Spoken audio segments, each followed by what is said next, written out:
السلام عليكم.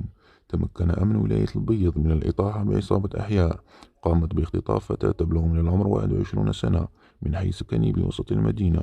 وحسب ما أفاد به بيان لأمن الولاية، فقد قامت الفرقة الجنائية بشل وتفكيك نشاط عصابة أحياء تتكون من 8 أشخاص مسبوقين قضائيا، من بينهم فتاة، حيث تتراوح أعمارهم ما بين 25 و 42 سنة.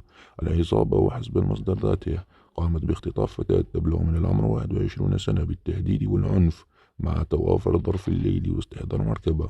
وتعود حيثيات القضية إثر تلقي بلاغ عن طريق الرقم الأخضر 1548، مفاده تعرض امرأة لاختطاف من حي سكني بوسط مدينة البيض، وعليه تم تحديد هوية المشتبه فيهم ووضع خطة أمنية أسفرت عن تحرير الضحية، مع ضبط واسترجاع أسلحة بيضاء من مختلف الأصناف والأحجام. كما تم حجز 35 قرص من المؤثرات العقلية من نوع إكستازي، ومبلغ مالي معتبر قدره 39 مليون سنتيم، ومبلغ بالعملة الأجنبية يقدر ب700 أورو.